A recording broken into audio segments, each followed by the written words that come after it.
Story number 11. The First Rainbow. Do you know the first thing Noah did when he and his family came out of the ark? He made an offering or a gift to God. You can see him doing this in the picture below. Noah offered this gift of animals to thank God for saving his family from the great flood. Do you think Jehovah was pleased with the gift? Yes, he was. And so he promised Noah that he would never destroy the world again by a flood. Soon the land was all dried off, and Noah and his family began a new life outside the ark.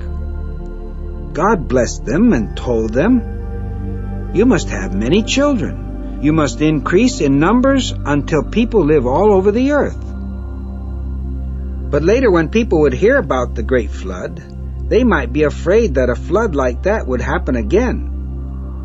So God gave something that would remind people of his promise never to flood the whole earth again. Do you know what he gave to remind them? It was a rainbow. A rainbow is often seen in the sky when the sun shines after it has rained. Rainbows may have many beautiful colors. Have you ever seen one? Do you see the one in the picture? This is what God said. "I promise that never again will all people and animals be destroyed by a flood. I am putting my rainbow in the clouds. And when the rainbow appears, I will see it and remember this promise of mine." So, when you see a rainbow, what should it remind you of? Yes, God's promise that he will never destroy the world again by a great flood. Story number 12. Men build a big tower. Many years passed. Noah's sons had lots of children, and their children grew up and had more children. Soon there were many people on the earth. One of these persons was a great-grandson of Noah named Nimrod. He was a bad man who hunted and killed both animals and men. Nimrod also made himself a king to rule over other people. God did not like Nimrod. All the people at that time spoke one language. Nimrod wanted to keep them all together so that he could rule them. So do you know what he did? He told the people to build a city and a big tower in it. See them in the picture making bricks. Jehovah God was not pleased with this building. God wanted the people to move out and live all over the earth. But the people said, "Come on, let's build a city and a tower so high that its top will reach into the heavens. Then we will be famous." The people wanted honor for themselves, not for God. So God made the people stop building the tower. Do you know how he did it? By suddenly causing people to speak different languages instead of just one. No longer did the builders understand one another. This is why their city came to be called Babel, or Babylon, meaning confusion. The people now began to move away from Babel.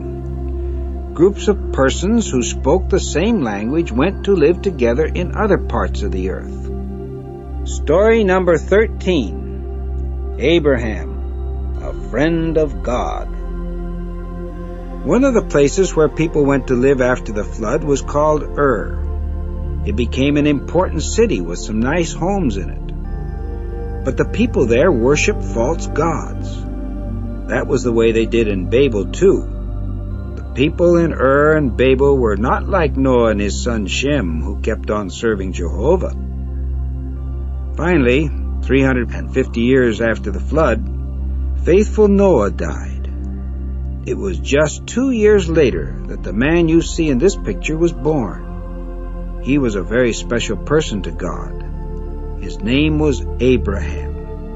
He lived with his family in that city of Ur. One day Jehovah told Abraham, "Leave Ur and your relatives, and go to a country I will show you." Did Abraham obey God and leave behind all the comforts of Ur? Yes, he did. And it was because Abraham always obeyed God that he came to be known as God's friend. Some of Abraham's family went along with him when he left Ur. His father Terah did, so did his nephew Lot, and of course Abraham's wife Sarah went too.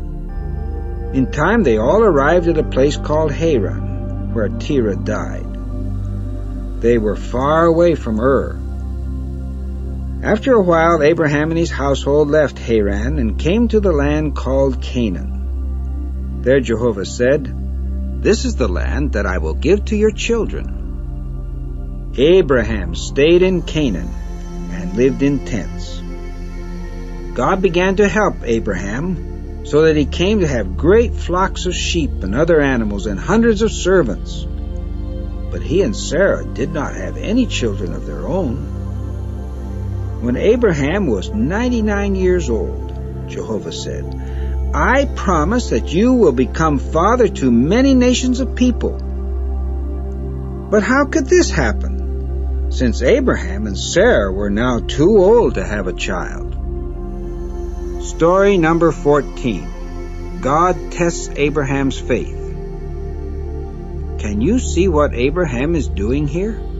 He has a knife, and it looks as if he's going to kill his son. Why would he ever do that?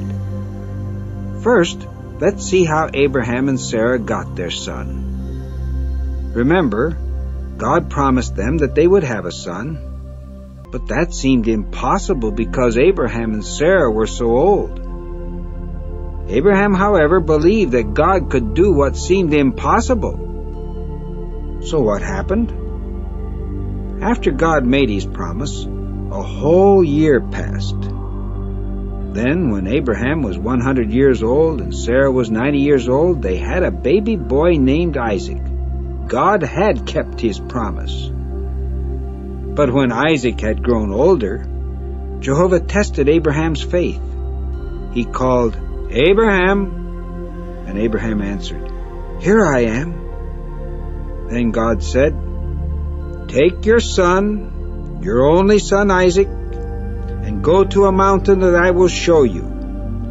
There, kill your son and offer him up as a sacrifice."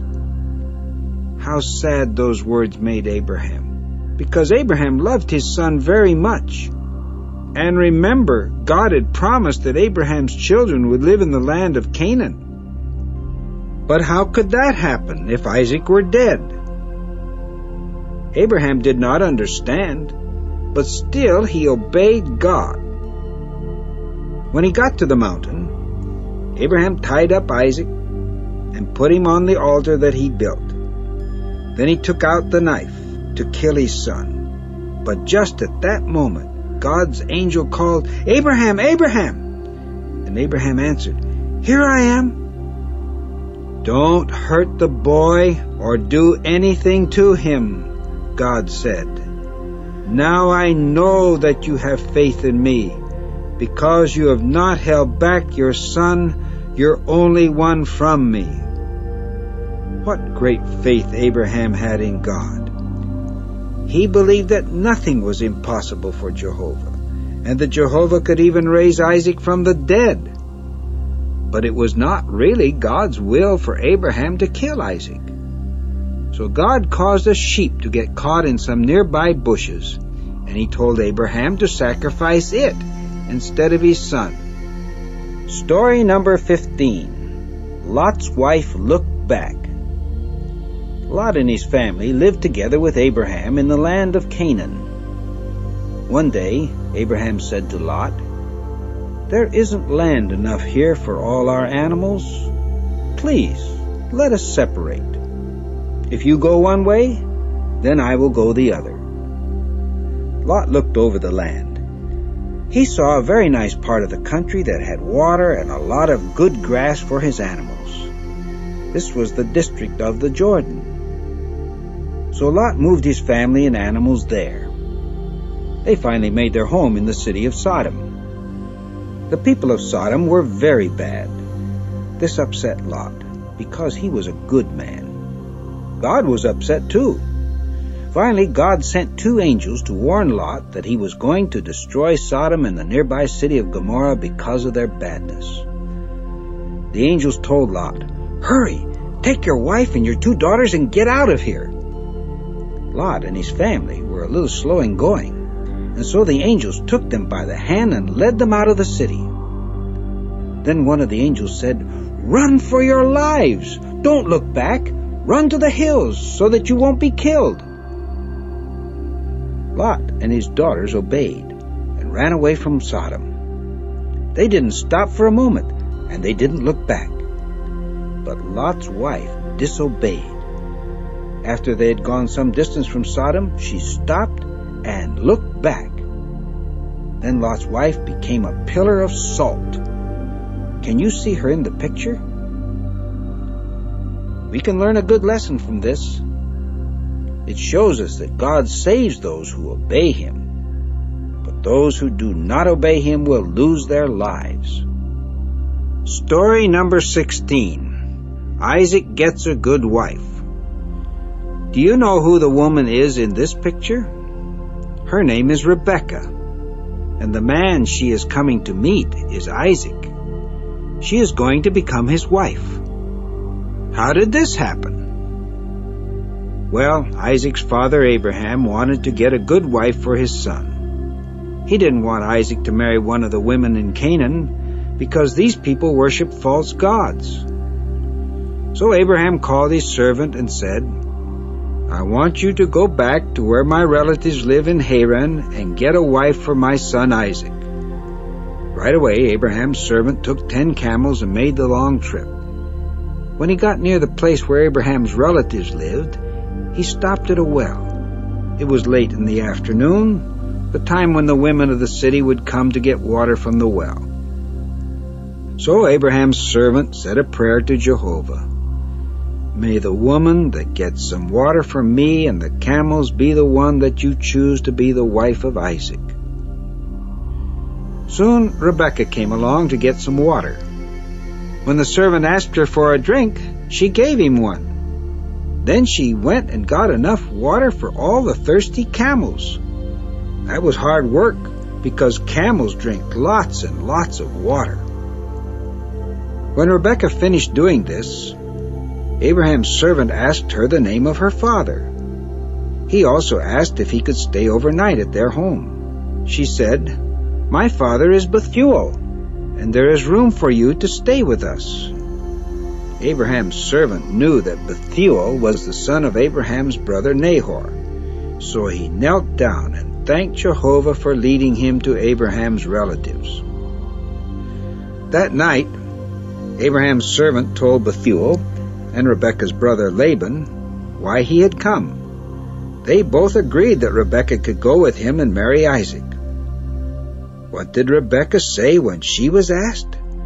She said yes. She wanted to go. So the very next day they got on the camels and began the long trip back to Canaan. When they arrived, it was evening time. Rebekah saw a man walking in the field. It was Isaac. He was glad to see Rebekah. His mother Sarah had died just 3 years before, and he was still sad about this. But now Isaac came to love Rebekah very much, and he was happy again. Story number 17. Twins who were different. The 2 boys here are very different, aren't they? Do you know their names? The hunter is Esau, and the boy taking care of the sheep is Jacob. Esau and Jacob were the twin sons of Isaac and Rebekah. The father Isaac liked Esau a lot, because he was a good hunter and would bring home food for the family to eat. But Rebekah loved Jacob most, because he was a quiet, peaceful boy. Grandfather Abraham was still alive, and we can just imagine how Jacob liked to listen to him talk about Jehovah. Abraham finally died at 175 years of age, when the twins were 15 years old. When Esau was 40 years old, he married 2 women from the land of Canaan. This made Isaac and Rebekah very sad, because these women did not worship Jehovah. Then one day something happened that made Esau very angry with his brother Jacob. The time came when Isaac was to give a blessing to his older son. Since Esau was older than Jacob, Esau expected to receive this blessing. But Esau had earlier sold the right to receive the blessing to Jacob. Also, when the two boys were born, God had said that Jacob would receive the blessing. And this is what happened. Isaac gave the blessing to his son Jacob. Later, when Esau learned about this, he became angry with Jacob. He was so angry that he said he was going to kill Jacob. When Rebekah heard about this, she was very worried. So she told her husband Isaac, "It will be just terrible if Jacob also marries one of these women of Canaan."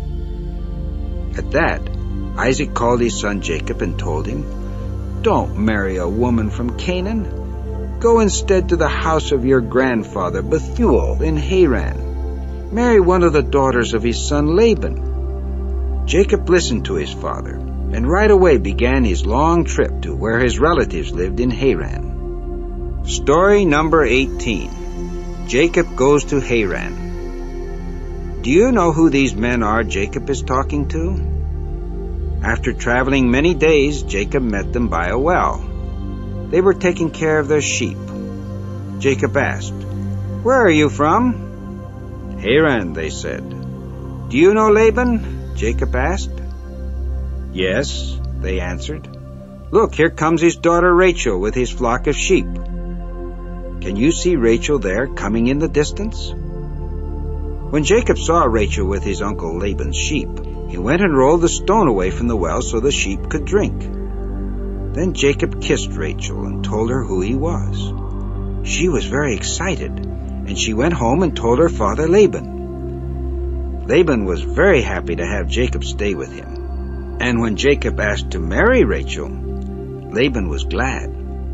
However, he asked Jacob to work in his fields 7 years for Rachel. Because he loved Rachel so much, Jacob did this. But when the time came for the marriage, do you know what happened? Laban gave his older daughter Leah to Jacob instead of Rachel. When Jacob agreed to work for Laban 7 more years, Laban also gave him Rachel as his wife. In those times, God allowed men to have more than one wife. But now, as the Bible shows, a man should have only one wife. Story number 19. Jacob has a big family. Just look at this big family. These are Jacob's 12 sons, and he had daughters too. Do you know the names of any of the children? Let's learn some of them. Leah gave birth to Reuben, Simeon, Levi, and Judah. When Rachel saw that she was not having any children, she was very sad.